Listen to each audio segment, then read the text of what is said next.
O Senhor esteja convosco. Ele está no meio de nós. Proclamação do Evangelho de Jesus Cristo segundo João. Glória a vós, Senhor.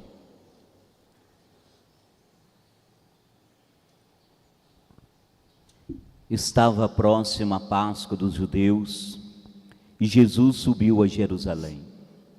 No templo, encontrou os vendedores de bois, ovelhas e pombas e os cambistas que estavam aí sentados. Fez então um chicote de cordas e expulsou todos do templo, junto com as ovelhas e os bois. Espalhou as moedas e derrubou as mesas dos cambistas. E disse aos que vendiam pombas: tirai isso daqui, não façais da casa de meu pai uma casa de comércio. Seus discípulos lembraram-se mais tarde que a Escritura diz: o zelo por tua casa me consumirá. Então os judeus perguntaram a Jesus: que sinal nos mostra para agir assim? Ele respondeu: destrui este templo e em 3 dias o levantarei. Os judeus disseram: 46 anos foram precisos para a construção deste santuário, e tu levantarás em 3 dias? Mas Jesus estava falando do templo do seu corpo. Quando Jesus ressuscitou, os discípulos lembraram-se do que ele tinha dito e acreditaram na Escritura e na palavra dele. Palavra da salvação. Glória a vós, Senhor. Aleluia, aleluia. Aleluia, aleluia. Aleluia, aleluia, aleluia. Aleluia, aleluia, aleluia, aleluia. Meus irmãos e irmãs, talvez uma pequena catequese para nos introduzir na liturgia de hoje. Precisamos lembrar que toda diocese tem a sua igreja catedral, que é chamada a Igreja Mãe. Não é diferente de Roma, que tem a sua igreja catedral, a Basílica São João de Latrão, que é a catedral do Papa, enquanto bispo de Roma. Essa igreja foi construída pelo imperador Constantino, no tempo do Papa Silvestre I, e ela foi consagrada dia 9 de novembro do ano de 324. Então nós estamos celebrando a consagração, a dedicação dessa igreja, tão importante para a unidade da Igreja Universal. 9 de novembro é a festa da dedicação, da consagração dessa catedral. Nós também temos uma catedral, estamos nela nesse momento. E que dia que nós celebramos a festa da dedicação da nossa catedral? 1º de maio. Nós também fazemos uma festa aqui no dia 1º de maio, porque foi o dia que a nossa catedral foi consagrada a São Miguel Arcanjo. Então hoje nós fazemos a memória dessa igreja, primeira, mãe de todas as outras igrejas, que é a Igreja São João de Latrão. É muito importante lembrarmos que a igreja catedral, ela vem da palavra cátedra, né? Que significa cadeira. Então essa igreja aqui, que nós estamos nela, por que ela chama catedral? Porque ela tem uma cadeira do bispo, aquela cadeira que está ali no centro, que só, no caso hoje, Dom Tarcílio senta nela. Vocês já perceberam que nenhum outro padre, nenhum outro bispo pode sentar-se naquela cadeira, porque ela é a cadeira do nosso bispo diocesano. É aqui a catedral, é a igreja do bispo, é a catedral do bispo. É dali daquela cadeira que o bispo então exorta e instrui o povo da sua diocese. Daí a importância dessa igreja, no caso nosso, Diocese de Guanhães, a nossa catedral é considerada a igreja mãe da nossa diocese.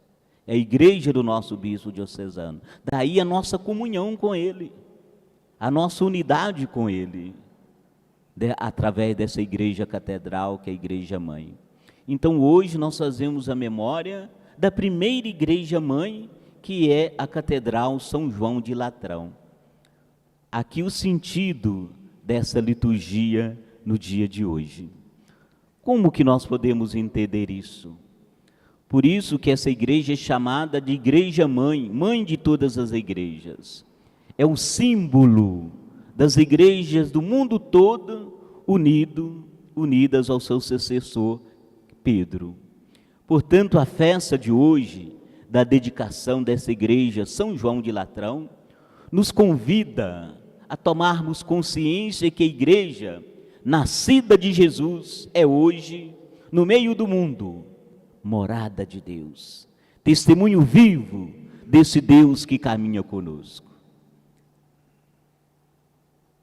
As leituras de hoje nos convidam a refletir sobre o sentido do templo como morada de Deus. A primeira leitura, um texto da profecia de Ezequiel, fala de uma experiência amarga que o povo teve no cativeiro da Babilônia. Foi um tempo de prova. Longe de sua terra, humilhados, o templo de Jerusalém todo destruído, o povo viu sua esperança ir embora. Eles se sentiam até abandonados por Deus. Eles falavam assim: Deus não está no meio de nós mais. Ele não mora conosco mais. E aí o profeta Ezequiel recebe uma missão de dizer a esse povo desanimado, dizendo assim: não, Deus não abandonou vocês. Ele vai voltar, vai residir no meio do seu povo.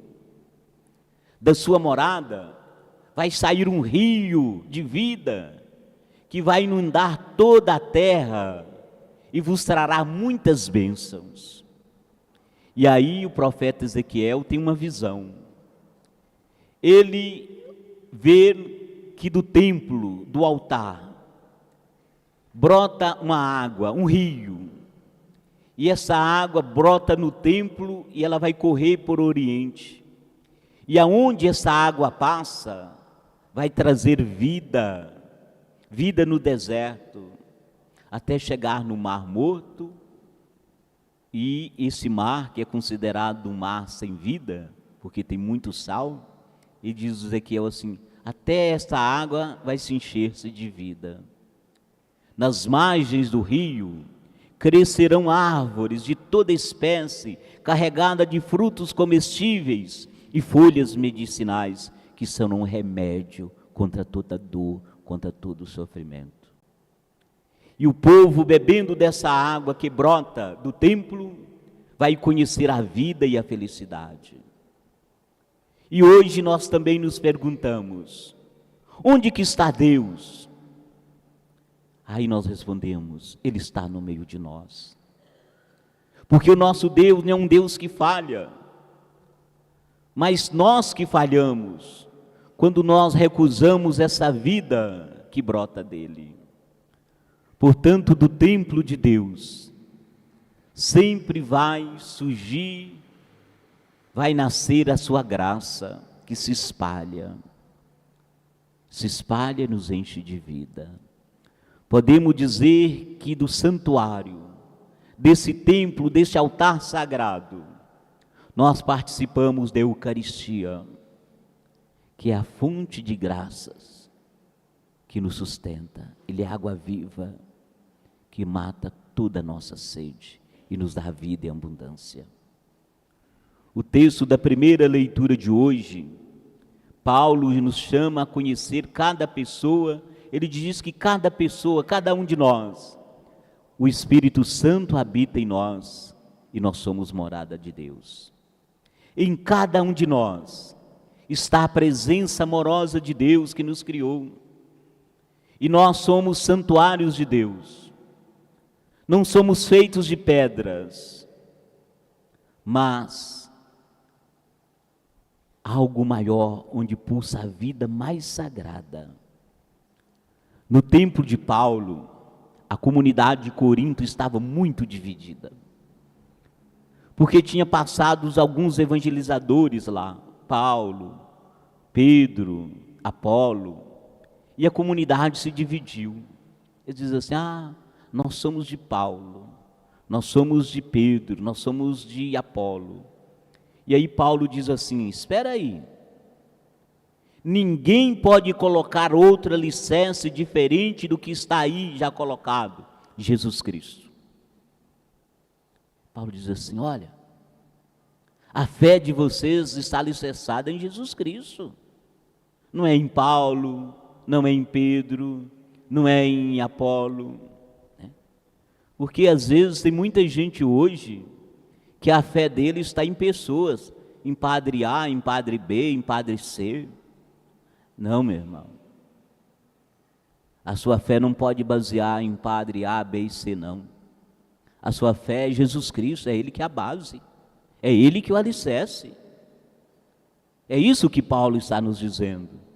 E ele diz assim: olha, se Jesus é alicerce, e nós fazemos parte desse alicerce, porque somos moradas de Deus, e o Espírito Santo age em nós, vive em nós, será que nós podemos ficar dividindo a igreja, criando divisão na igreja, se o Espírito Santo mora em nós?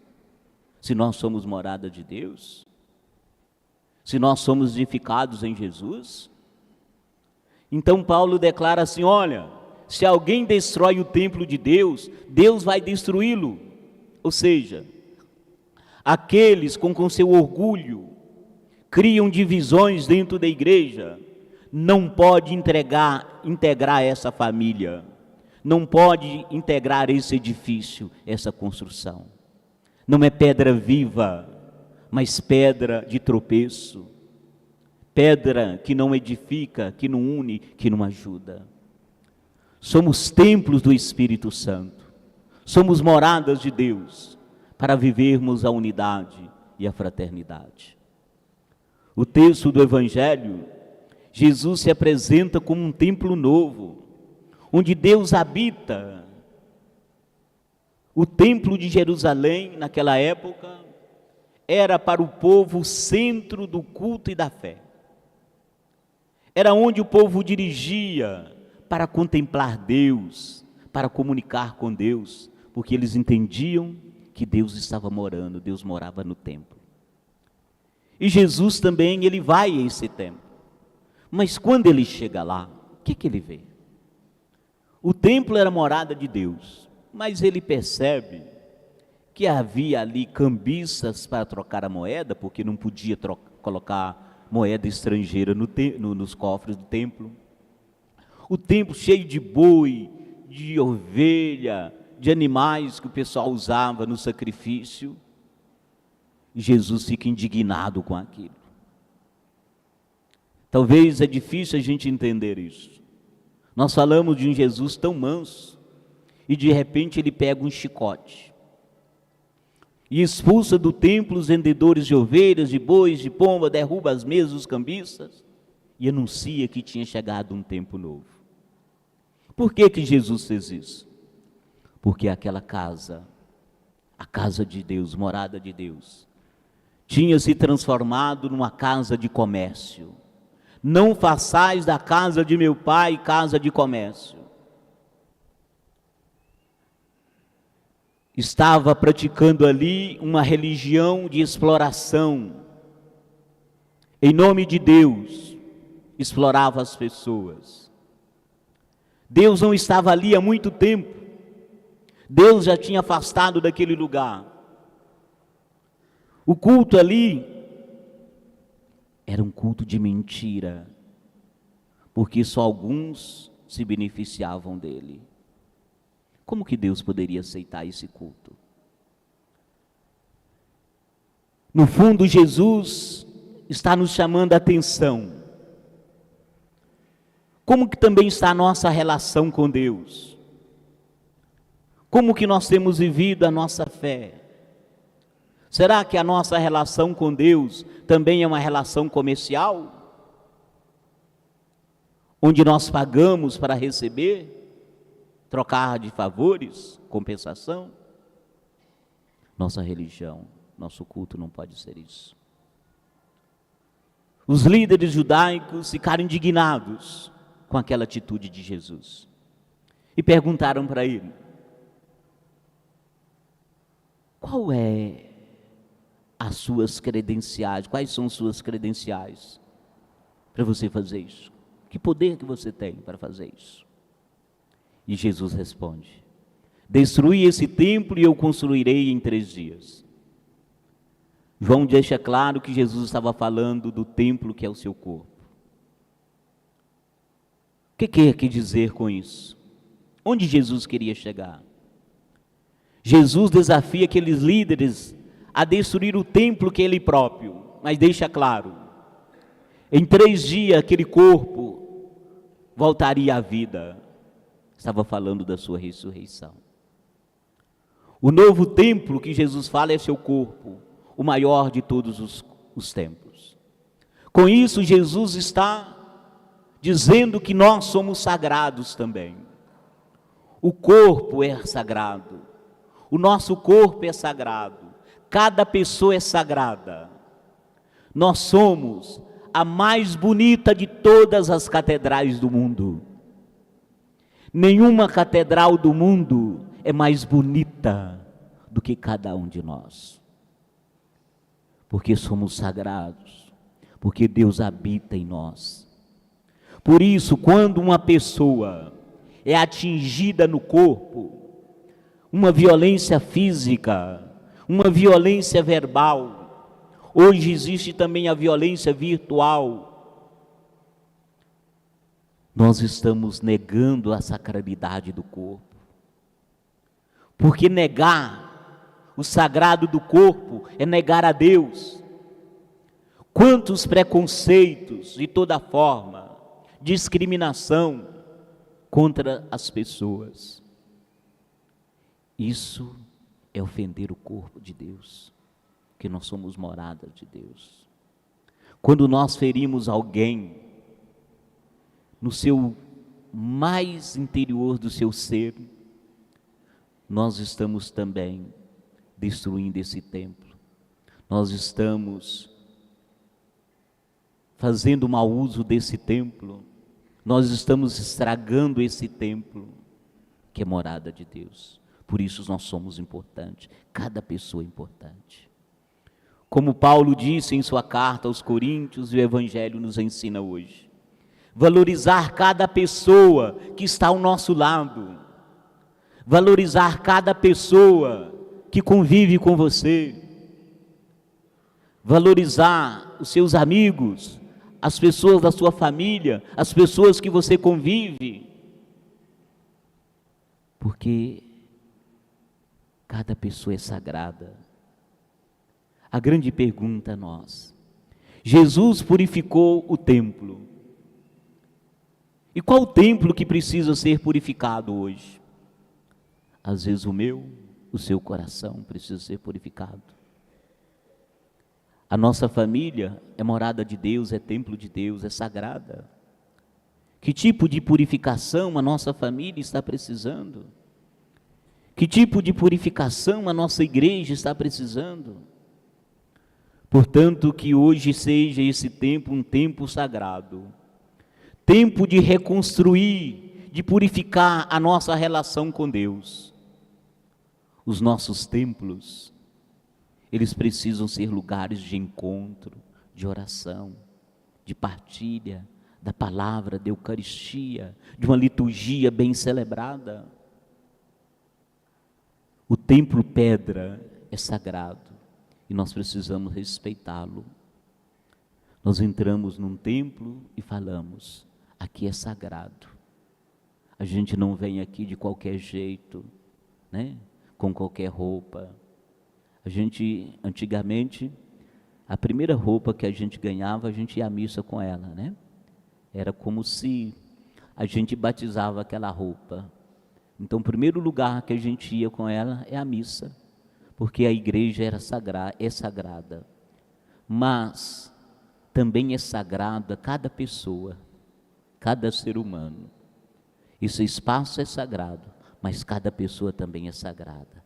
E toda pessoa merece o nosso carinho, o nosso respeito, o nosso cuidado. Que as nossas igrejas sejam sagradas, que a nossa vida seja sagrada. Professemos a nossa fé.